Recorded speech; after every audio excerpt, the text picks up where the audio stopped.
The goal for this session is to discover change management. I would like to welcome our speakers. Chris, would you like to go first and introduce yourself to the community? Yeah, sure. Well, since there's two Chris's here, I can also go by as Butler. Oh, yeah. It's not a problem. Yeah, that's easier. This happens all the time with the other Chris and I. So, anyways, I'm Chris Butler. I'm lead product manager at the Google Core Machine Learning Group, and yeah, my role is kind of unique in the sense that I think a lot about strategy for our group, but I also work on the PM experience, and so everything to do with how we organize and align, but also emergent practice, community of practice, and things like that. So yeah, nice to meet everybody and happy to be here. Thank you. Marie, would you like to go next? Yes. Hi, everybody. I'm really happy to be here. So I'm Mary. I'm the director of product operations at Payfit. It's a European company that is developing for payroll and HR processes for SMBs. So I've been doing that for the past 3 years. I have a team of 10 people, and we are orchestrating the product and tech department to maximize fulfillment, efficiency, and impact. We are working with all the chapters within the department, so not only product managers, but also designers and engineers. Chris Compson, would you like to go next? Yeah, no problem. Please do call me Chris or Christopher. That's fine. Don't call me Butler. It's not me. It's kind of funny seeing some of the same faces on this call from the ProductOps world, and it's also great.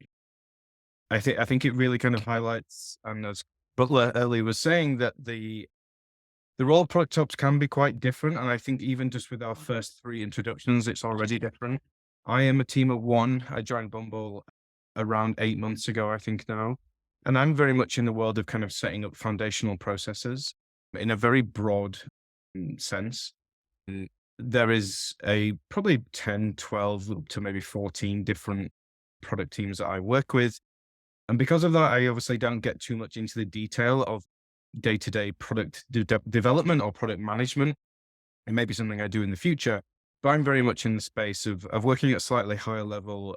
And as Chris mentioned earlier, kind of working on strategy with some of the VPs of product directors, but also putting in more standards in terms of our operational cadence, in the way that we do product management onboarding and some of the tools we're starting to introduce as well. Great, thank you. Gabby, would you like to go next and introduce yourself? Yeah, similar to Chris, it's so good to see familiar faces on this call. Gabby, I'm currently a product operations manager at Telium. Before that, I was the first product operations hire at 2 startups. So I'm in a very different environment now. I've joined a team. There's 5 of us total. The organization is a little bit more mature. And what we're really looking to do is become more product led. So a lot of processes there, the PMs, things like that. We've rolled out OKRs for the first time. So that's been an interesting thing, and seeing how product operations plays into that and can help drive that. But I know Chris and I have been on chats about OKRs before, and it's like, I haven't seen the process work really 100% well anywhere. So excited to see how that turns out for us. But yeah, I'm not. I don't want to ruin everybody's day, but Google has a lot to still learn about OKRs. Yeah, thank you very much for introducing yourselves. And my name is Ferit Sabitov. I'm Coda Community Champion. So the first things first, we would like to hear from you. We have here 3 statements that we would like to get more understanding of what kind of challenges are you facing right now, so we could adjust our agenda and story. So the first question is, does your organization have designated change champions who help drive and implement changes within your ProductOps initiative? So by clicking here on the left side, you can vote as strongly disagree. By clicking on the right side, you can click on as strongly agree. So feel free to vote. I see that Chris already voted. Great. Let's go to the next question. Do you feel that your team experiences change fatigue due to frequent changes in ProductOps initiatives? Change fatigue is a big, interesting topic, so I will be happy to discuss that as well, but I'm curious to know from others too. And our next question is, do you feel that your team effectively adopts and sees the value of changes implemented in your ProductOps initiatives? So let's see the results. The results here, there is no specific pattern that I can see, but most of the questions for the first one, most of the votes are closer to the right side, but we also have more people on the left side. Speaking about change fatigue, let's see the results. The results are, yes, a lot of people are facing the same issue here, that they feel like after doing all these changes and doing the change management, they feel like change fatigue that people are sharing from their teams as well. And the last question is, let's see the results. We can see that uh, a lot of people voted somewhere on the right side. There is no specific observations that I can see here. Chris, Gabby, do you have any observations based on the results that we got from the audience? I'd be curious to know how mature the product ops organization is and the size of the company, how mature the product org is, because I think that can make a difference. I agree 100%. So let's go to the next activity. It's called Change Management Mastery Levels. So what we would like to ask you is here we have 5 levels of change management maturities. The first one is ad hoc changes, where we don't have any formal process, we don't have any documentation. The second level is a little bit more mature, where we are doing changes systematically.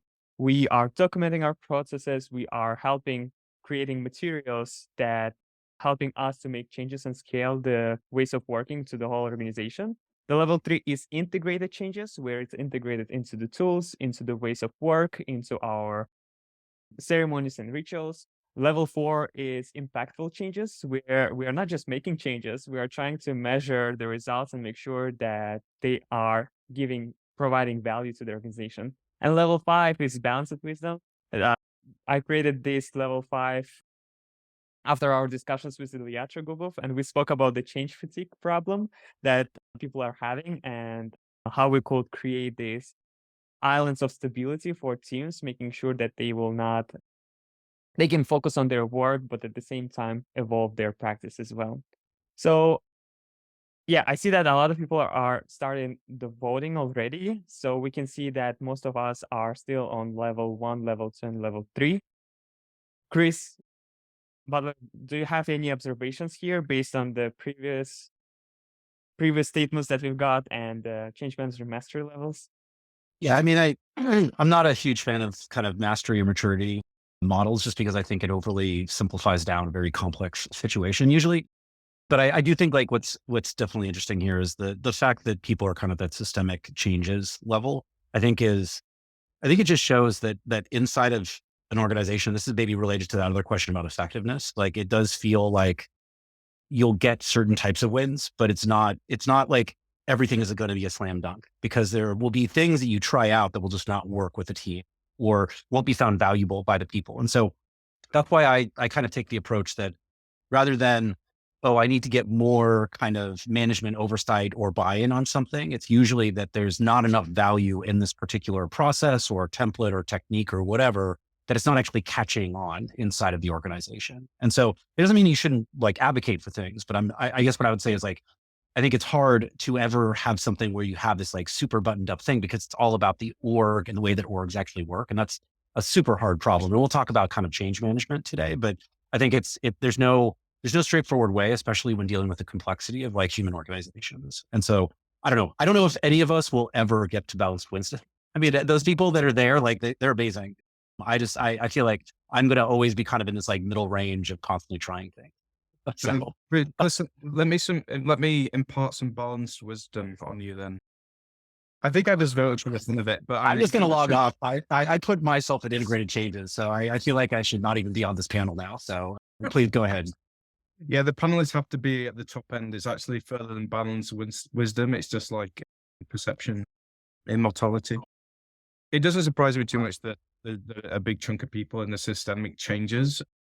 I think, given that we have an audience that joins this call to learn more about change management within product management, it's not surprising that there's a bunch of people there. I actually think this is a great place to start, because it shows that there's groups of people thinking more about change processes within their organization. I don't think I've been in any organization where there is no change. Like it's impossible. Like organizations have to scale and grow, and with that comes complexity and in some cases chaos as well, which is not such a bad thing. I've never been in a place where people don't care about change either. Of course, they're often impacted by it, and there will be fatigue, as we've just mentioned above. I think the key thing actually here is actually having those champions. And a lot of what I've learned over the past few years, and just to be very clear, I'm definitely not a change manager. Although someone did call me a chaos manager once, which I was quite happy to accept. I'm a product ops person, and change management is part of my role, but it's more of an organic part of my role than a defined part of my role. But I've never come across people that don't care about change and want to make positive change. And I think that's just what we have to make sure happens. No one wants to be burnt out by it. No one wants negative change. And everyone that's doing or is part of a change initiative often feels like they're doing it for positive reasons, but it can come across negatively, and that's just something we have to be aware of. Agree. Marie, do you have any observations here or highlights that you would like to share? I think one thing that I'm thinking that I was struggling to choose between level 3 and level 4 because like I think before all the changes that come in the tech industry in the past months, I would have put the level 4, but right now we have a lot of changes that needs to happen right now because we have people that are leaving the company because we need to reduce our headcount. And I feel like we are like stepping down because we have so many changes to implement in a really short time, but you cannot do all the things that we used to do before and measuring all the changes and also having the time to really put everyone in the same room and explain everything. And I feel like we are like going backwards in terms of level right now. Yeah, I agree. Yeah, it happens. And yeah, one of the most important thing for me, and like usually it's like you need to invest more time into the way to measure the changes, doing the survey in the beginning and doing the surveys after implementing some changes. So yeah, this is great things. Thank you for sharing. Great. Let's start with our first item here.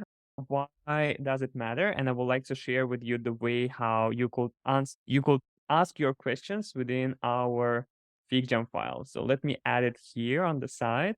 So here we have a widget called Ask Anything. So if you have any questions related to the maturity models that we've shared, or some of the statements that we've shared with you, feel free to ask your questions and we'll be happy to go deeper into that.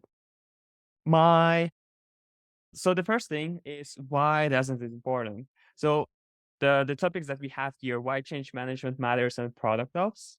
And the second one is identifying the need for change and change principles, change approach based on the use of types with examples. Who would like to start? I could start. No, Oh. Gabby. He spoke first, Gabby. Go for it. I was going to say, it's like Chris said, product operations, while I think most of the times change management is not in a job description, it is an expectation. Because product operations is typically touching so many processes, and it doesn't really matter the size of your org. If you're rolling out a change, like Chris said in the chat too, people are probably not going to be happy about it. So it's helpful as product operations, because we touch so many different parts of the organization, to be able to practice change management. And to Chris's point as well, like I'm no expert in change management, and everything I've learned is from the mistakes that I've made. So not being afraid to fail in that either. I guess I was just going to add to that, because I think, Gabby, you kind of covered everything I would have said anyway. I think nearly everything that I do has some level of change management required. We could just be, I don't know, introducing like a small scale ritual that a small group do, but it's going to affect, not to sound too dramatic, it's going to affect their lives, and it's going to be a good or bad thing. And sometimes I was kind of being facetious when I was talking about measuring change is a lovely idea, because absolutely we should be measuring the things we do, because we need to know it has an impact in a positive way. We need to know how to iterate. And if we have a continuous improvement mindset, we should be measuring things because of that. But sometimes you just have to move things quickly, and you have to roll with the punches, and you have to really hope that like your intrinsic change management capability comes through, and that you do enough to make sure that it's positive for people. But Neely, I can't, to be honest, I can't think of anything that I do within product operations that doesn't involve change management to some degree. I'm smiling And over I- here. I moved in waking up 15 minutes this morning, and even just doing that, I needed to use change management because we had people in California that was going to affect. So yeah, it can be little things like that to really large scale process changes. Yeah, I mean, if we're going to define change management as well, I guess from my point of view, it's the fact that there's some way that people will just do things naturally, and there's a lot of expectations built in that. But I think part of product ops should be about asking, why are we doing something a certain way? Like, why does this ritual exist? Why does this process exist? And I think but maybe like I guess the way I think about when we should be applying new processes, or where you have to do more of like a like actual deliberate approach to change management, I think is if people are familiar with like the Cynefin framework, it talks a lot about these like different domains of problems. And they're basically like clear, complicated, complex, chaotic, and then disordered kind of in the middle. And the product ops world, I think, is kind of this liminalness or going back and forth between complex and complicated, right? Because we're dealing with these organizations that are doing, different types of jobs, but it's all these people that have their own goals. They're trying to align with each other in some cases and not in others. They're trying to like work as effectively together in some way. And what your job is to like understand that stuff, is to understand like what is going on with this particular organization, and then feel or get a feeling that you should then move the process. And the process is in the kind of complicated domain, because you're simplifying things down to the point that it could be written in some explicit way. The idea of like tacit knowledge and emergent practice is in the complex domain. And so it's constantly about trying to understand, when should we prove something that is like emergent from the complex domain and establish it as a systemic thing in the complicated domain. But the opposite is true too, right? Like if you start to see that the world has shifted, or the environment has shifted, or the team has shifted in such a way that this process is no longer valid or helpful. And so that's where you then need to go back into the complex domain and start to really understand, like, how are people, kind of doing their work, and what is valuable in some way. Yeah. And it's a Welsh word, and that's why it's spelled, that's why it sounds like Cynefin. But it's a model that I just think is very interesting as like a mindset. So like, am I right now trying to solve a problem that's mostly in a complex domain that should sit there? Or is it something that I need to like be in the complicated domain where I'm actually establishing a systemic process in some way? And so change management, I think, it's two different things in those different domains, basically. So that's kind of how I think about change management, and maybe a practice that I think of when I try to apply it. Agree. Yeah, I love that idea. Chris, thank you very much for sharing this diagram as well. And Yeah. I And he's actually going to simplify this too. I think he's going to like 3 domains, and there's something else called liminal Cynefin, which is all about like these movements within the graph. So it's an interesting thing that you should like have in your mind, I think, sometimes. So And it helps to remember that chaos isn't always a bad state. It's just that you have to recognize it, sense, respond. I think people use chaos as a really negative word. Like, oh, things are so chaotic here. The realization is that not everything's chaotic, but you might just be in a very complex world with some elements of chaos that you have to just manage a little bit more. And that's absolutely okay. well, that's why like dipping into chaos is actually interesting sometimes. And so like when you do ideation, where everybody is kind of like privately writing down ideas, you're kind of in a chaotic state because you're just doing things at that point. And so you want to be able to do that type of thing occasionally when you're trying to open up the variance of possible ideas. You want to be in the chaotic state in some way. And yeah, I mean, that's why my title on LinkedIn is the Chaotic Good Product Manager, but I do, it's more of like a Dungeons and Dragons nerd type of Easter egg as well. But I think like there's something really valuable about, like, to your point, like dipping into this like chaotic realm occasionally gives us some really interesting ideas. Love it. Great. Thank you very much. So let's go into the next section here, and we could speak about the how practices as well. So here on the side, I will add a quick diagram. So here's one of the examples of how you could work on the change management side. So the first thing is always when we are working with like very complex domain, is first of all, it's important to understand who might be interested in trying to resolve this problem, right? So by creating awareness about the specific challenges, conducting workshops or surveys, we could find some people who might be early adopters of specific practices, or people who would like to solve this problem altogether, right? And then by doing more, when we have a group and having initiative group around this specific topic, and by giving them the right materials, the right resources, we could start focusing and working on more details, and how we could like create a new ways of working or update the previous one and make sure that we are gathering some materials that will help us to scale this thing.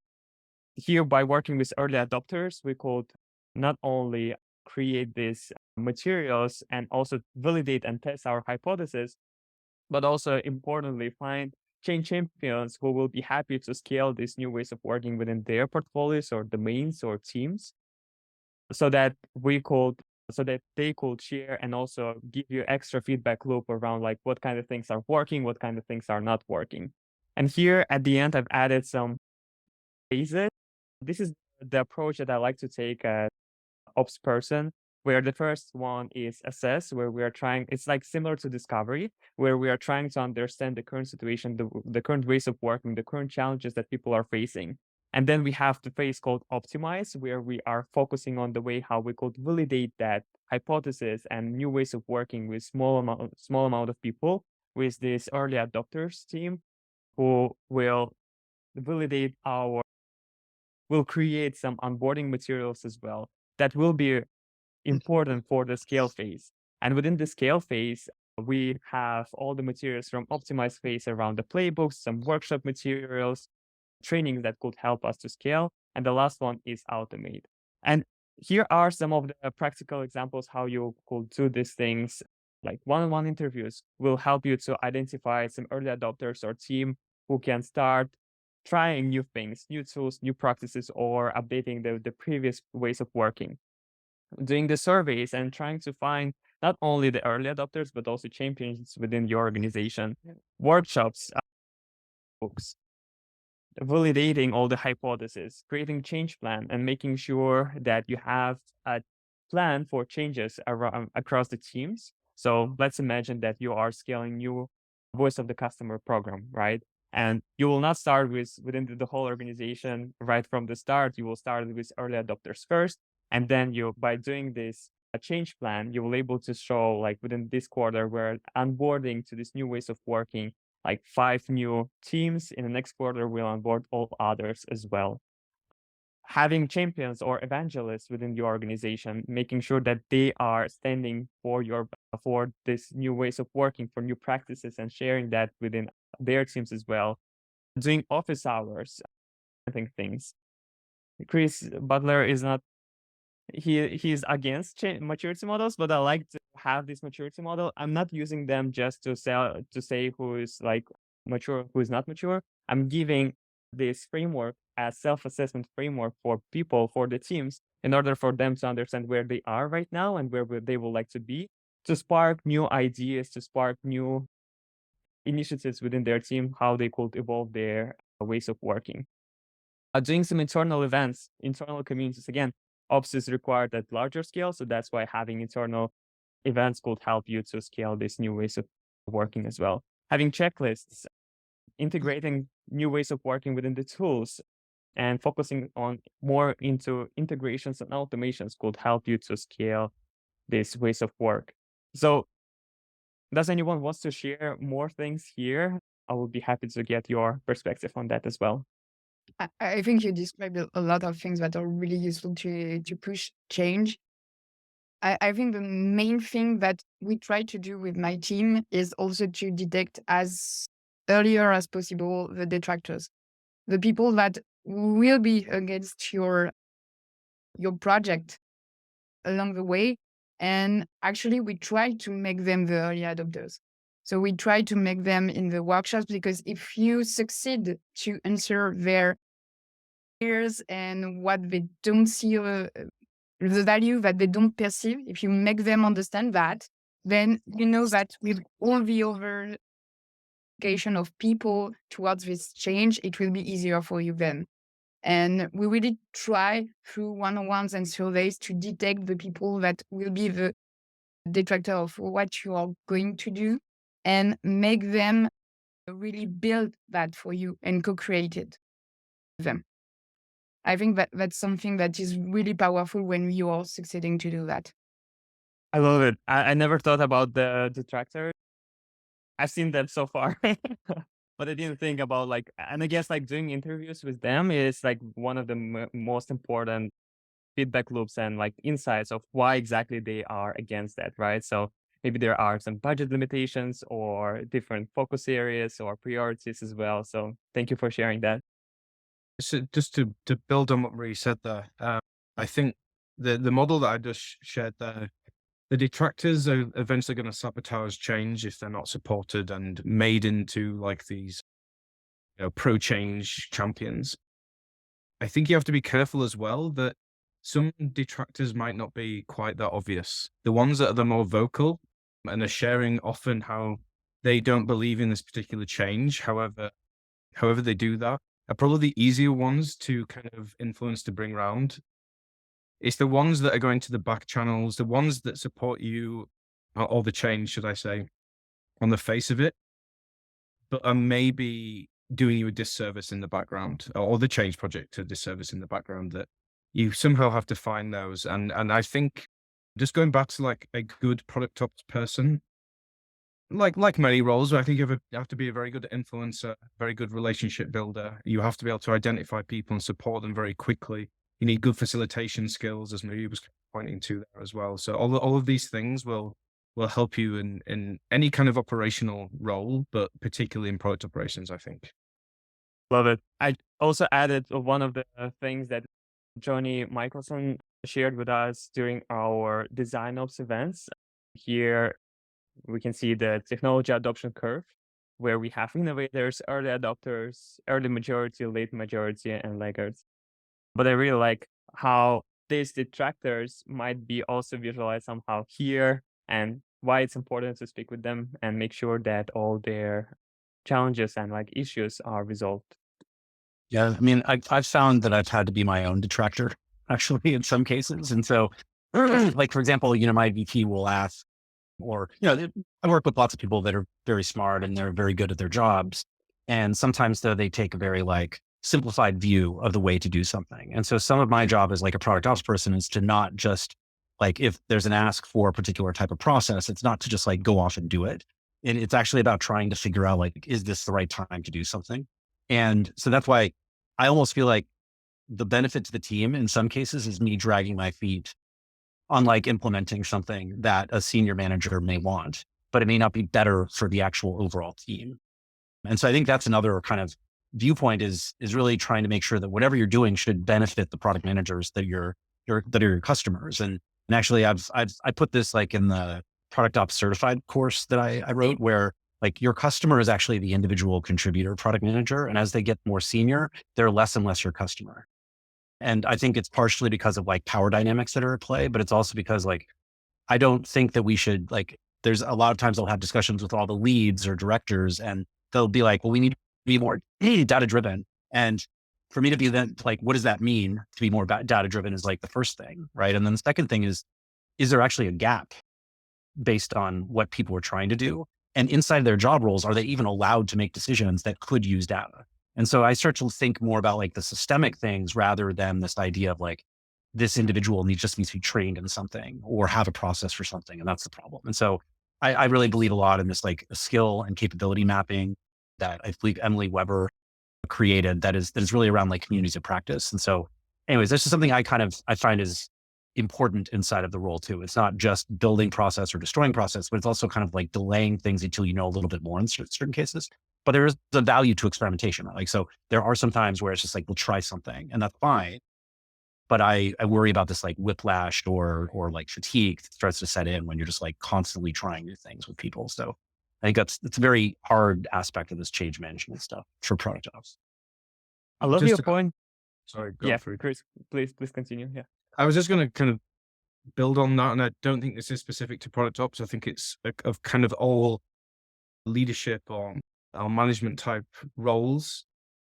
Kind of being your own the detractor in the room, or maybe allowing things to get messier and messier to help other people learn is one of the things I find the absolute hardest. Is kind of sitting back and just being quiet and letting things happen, and I know they're going to go down the wrong path, but allowing it to happen.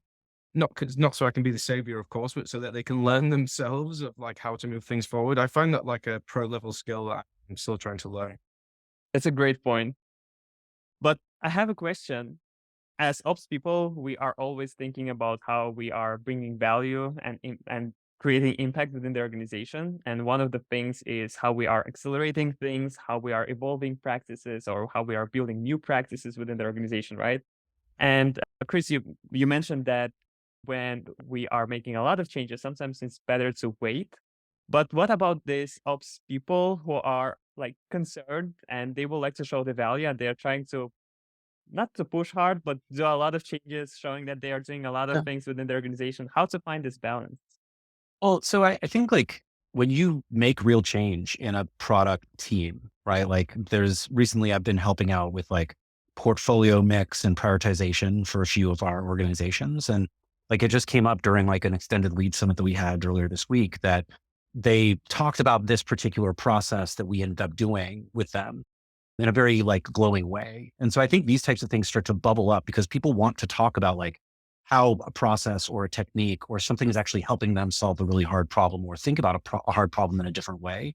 And so I think if you are doing this like hard work or you're on the ground working with the teams and actually doing this stuff, I think you end up actually seeing more of this emergence that happens where people like find something beneficial and it spreads. And so, I mean, I asked once on like a product ops Slack channel where it was product ops. It was actually like in another group that thinks a lot about like workshop facilitation. And my question was like, how do you measure cohesion within a team? And one of the answers was like, you don't, basically.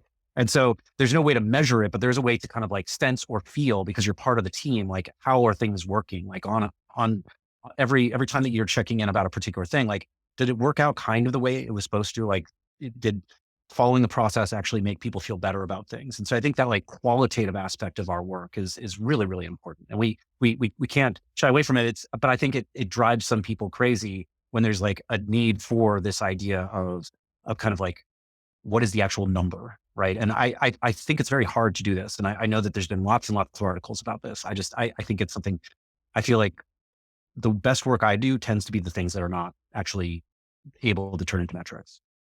Love it. So we have a lot of interesting materials here that some people shared. Who would like to elaborate on them? I'm Thank you happy for to, adding. unless other people want to go first. That skill that I learned about allowing people to talk around when I don't talk hasn't been learned yet. Go. So the first one that I have here is the Lipit-Nossiter model. We kind of touched on this already, but basically, if you're missing one of these things, your change project is most likely going to fail for a particular reason. The one that I mentioned was the third one down, sabotage, when you don't actually have consensus in the room, i.e. you have detractors.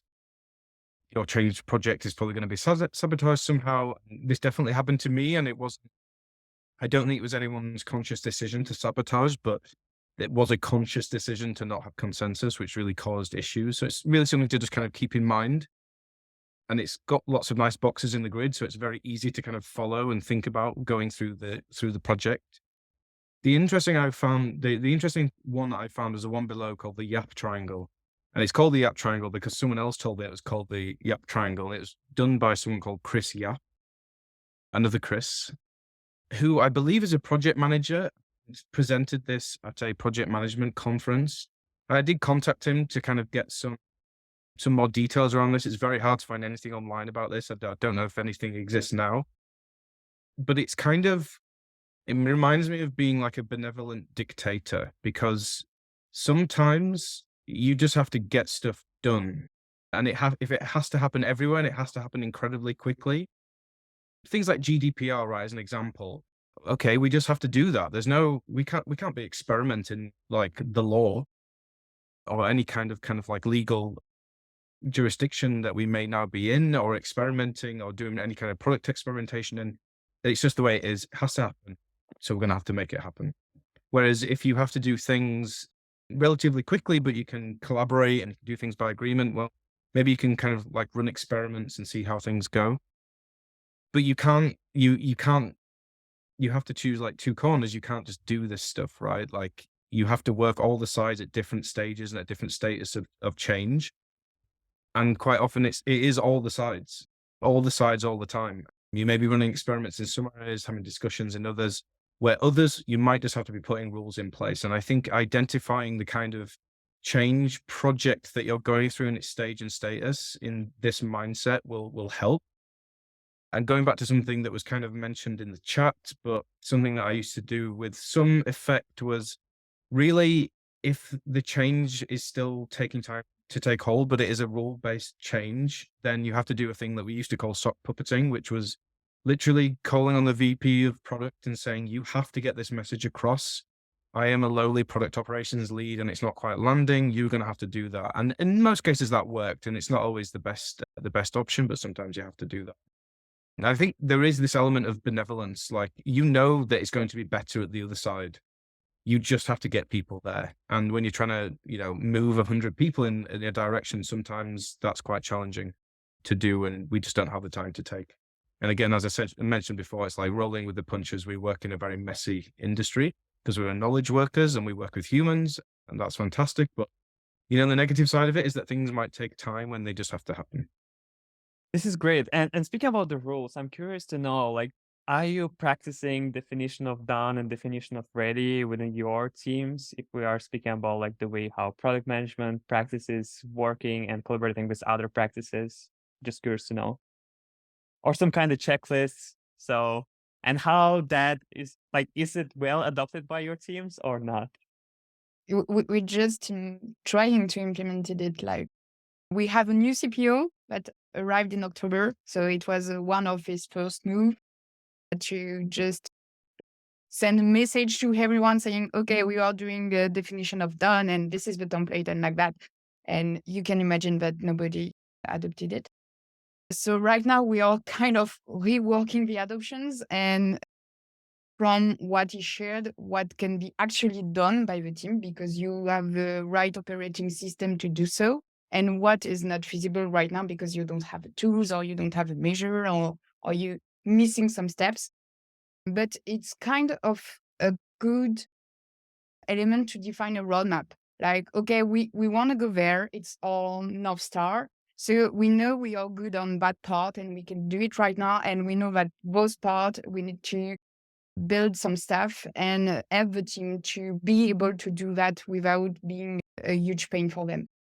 So I think definition of done in itself, I'm not sure how it brings a lot of value to the teams because I didn't see it before that.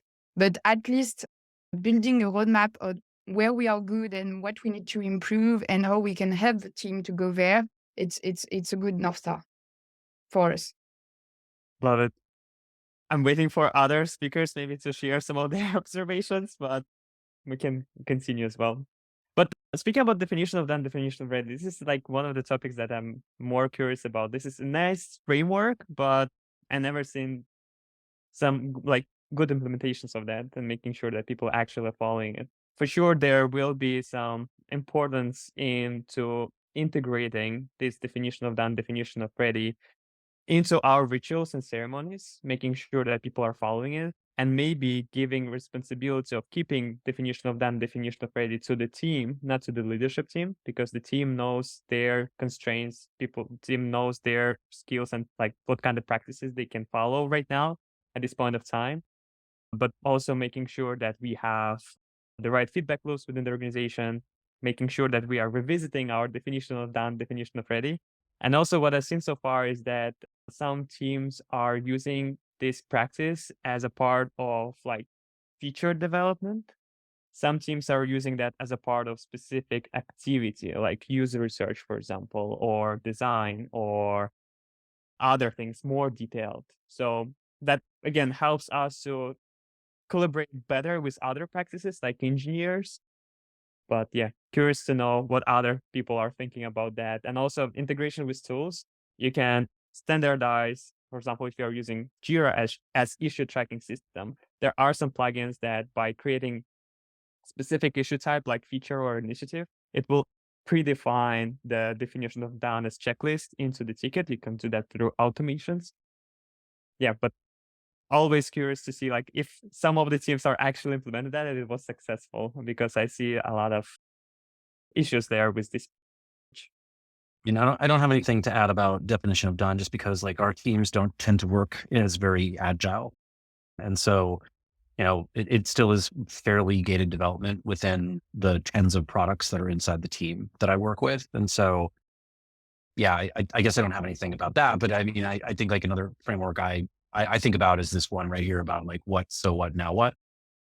And it originally came from kind of an educational background about to understand where is someone in their learning journey and how do you now help improve that? And it's a cycle that starts happening. It's a very complexity aware type of strategy. And I think it actually helps a lot in the realm of kind of change management, because being able to identify what is happening right now, what is going on that we're worried about or we want to change or something like that.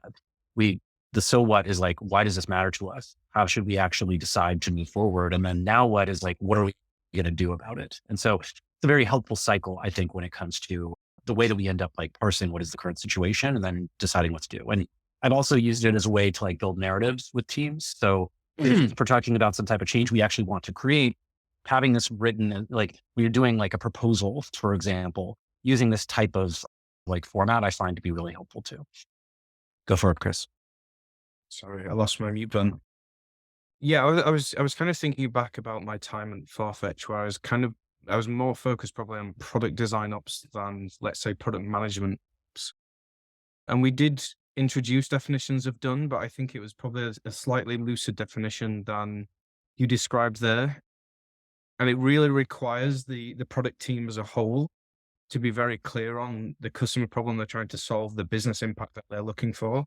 So our definitions of done for essentially a product designer and product manager and in most cases, engineer lead to make a decision on what we believe we're done designing the features when we believe that the customer problem could be solved by this change that we're going to make. And it's coherent with other areas of the product. So you can't just create something that doesn't fit within the suite of products that we might have or features within that one product. And also applies product principles that we did not have at the time. But the expectation was that when we had product principles, that the thing that we're designing kind of builds towards those. And I think they're quite different to almost like ready for development checklist or definitions of done within engineering. But things like, the design system's been applied, edge cases and UI states have been considered, accessibility criteria have been met, et cetera, et cetera. I think those are useful on a task, like a lower level kind of task by task basis. But for us, the definitions of done were more about like achieving what the customer needs, making sure they fit within the suite of products. And eventually we added one around like, we believe this will have some kind of business impact. That's the whole reason that we're building this thing. Love it. Yeah, thank you for sharing. Yes. Here we have a couple more materials. Change management plan that helps you to understand the emotional state of people that might have sometimes, as we spoke about before, we have detractors here on the denial stage, but it's important to make sure that we are speaking with them constantly, understanding their challenges and trying to resolve them during and also making sure that we can adjust new ways of working or updating the previous ones. And here at the bottom also, there are some materials that Johnny shared, the Kubler-Ross change curve, something similar to the previous one that we've shared. So let me check the questions if we have. Yeah, we have a couple questions. Daniel is asking, what are the methods you have found to increase adoption of new processes?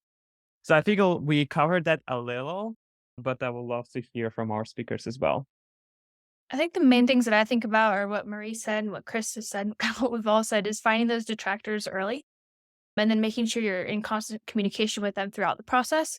And then finding your change champions. So people who maybe they're department heads or maybe they're a lead product manager, whoever it might be, who can help you roll out this change and help different parts of the org understand why we're doing this and what the value is.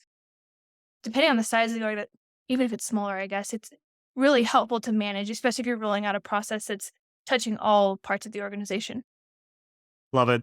And also one of the things that works for us is conducting office hours. This is open session for everyone to join and just ask random questions about new ways of working. For example, if we're scaling voice of the customer or design system or anything else, or adopting new tool like product board. So yeah, Marie, you had your I think raised. this was first. That's okay. I was just going to like add really quickly. I think like couching things as experiments and doing them very small at first, I think is really helpful because it also helps you test the thing before you try to roll it out to everybody. And so I think that's a very important thing for me. Love it. and I can double down on this one. Starting small and trying with a relative small scope can help you also to build some success stories. And I think building success stories and having people that can really share what the change brought them and how do we implement that. I think it's an important thing. And also one thing that I think it's not usual to say that, but some change needs to be enforced at some point.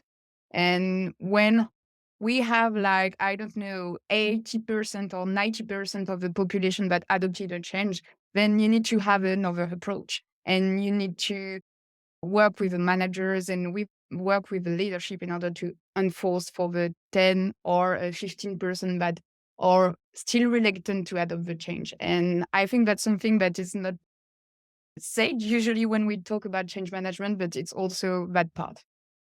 Love it. Thank you for sharing. Great. The next question is, how do you guys tackle understanding voice of the customer and getting go-to-market and R&D involved? This is a great question, but not really related to our topic. But if any of our speakers have any thoughts on that, we could go through that in a couple of minutes. Maybe we should have another session around voice of the customer, right? So that's an interesting topic. Well, yeah, I mean, as long as we're all in agreement that voice of the customer should come from your user research team and your data science team, and we're not building repositories as product ops people, as long as we all agree to that, I think that. Yeah, it's time for debate. Yeah, that's a great topic. Let's have it for the next session plan. So make sure that you're following Coda Eventbrite page, so you will get the notification when this event will be live. Chris, you wanted to add something? You unmuted yourself for a second. Yeah, no, it's kind of just building on that point. I think support, feedback, and requests can be a good source, but they are not the source of voice of the customer, and research and insight driven by a research team. Really, I believe like all the customer support feedback should go into the research team. They build a package of research that is then kind of shared and integrated into the teams on an ongoing basis.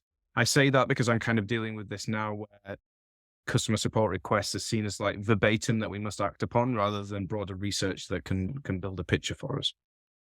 Agree. And by the way, we had a previous session around accelerating product ops by using Coda packs, and we spoke about insights management and voice of the customer, and we had speakers from Figma sharing the way how they did that, and we had some interesting practices there shared as well. I will try to find the YouTube link and we'll share that in our follow-up.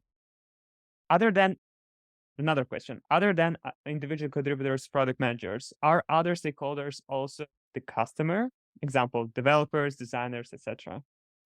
Yeah, I mean, I definitely think they are, and you should think about how they, basically help the success of the product managers in some way. But I think there's a ranking of kind of customers, right? Like your primary customer is the product managers, like that. It should just that's my opinion. But then after that, I think it's the partners. It ends up being management, and then like at a very distant last, it's your end customer. And I think that when there's this confusion about who your customer is, I think we end up getting into like all the bullshit work that product ops people have to try to avoid and push back on and create like, basically like, I'm not here to do the grunt work for you, the product manager. I'm here to help you with systems and things like that.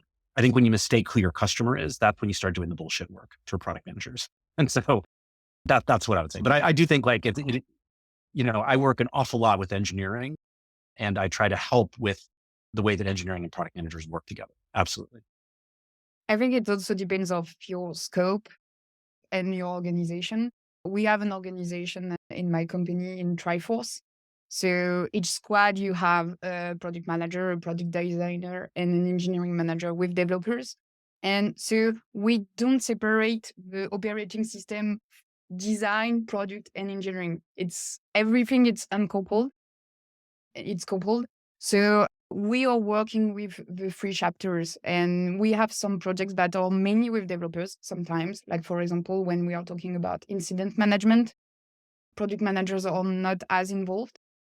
So it really depends of how you define product ops in your company. But for me, they are customers as product managers.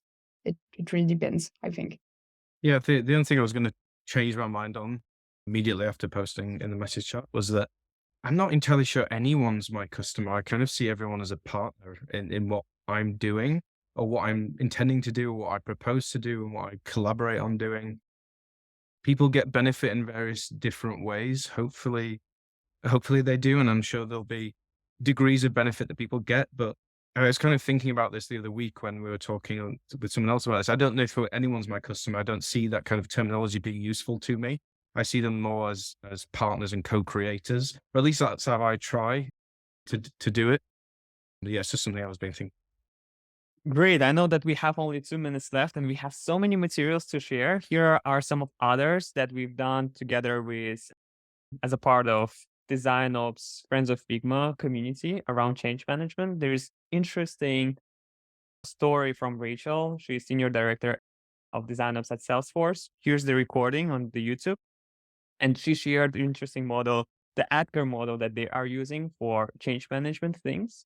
And it's pretty interesting. So if you will have a chance to check it out, please do. And yeah, most importantly, thank you for joining our session today. And thank you, speakers, for sharing all your highlights, observations, insights, and practical examples. So here's a quick greeting card that I would like to share with everyone who is participating in our FigJam file. So thank you very much for joining our session. In the next session, we are planning to speak about the ways how to get hired as product ops. And we will love to hear more about the people who are hiring product ops people and what kind of things they are looking for, what is their process, how it's different from product management interview. So it will be a really interesting topic. So if you want to make sure that you are getting notification about the future event, please follow the Coda community. So we will share that. Thank you very much for your time. Take care and see you next time. Thanks, everybody. Bye. Thanks a lot. Bye. Bye.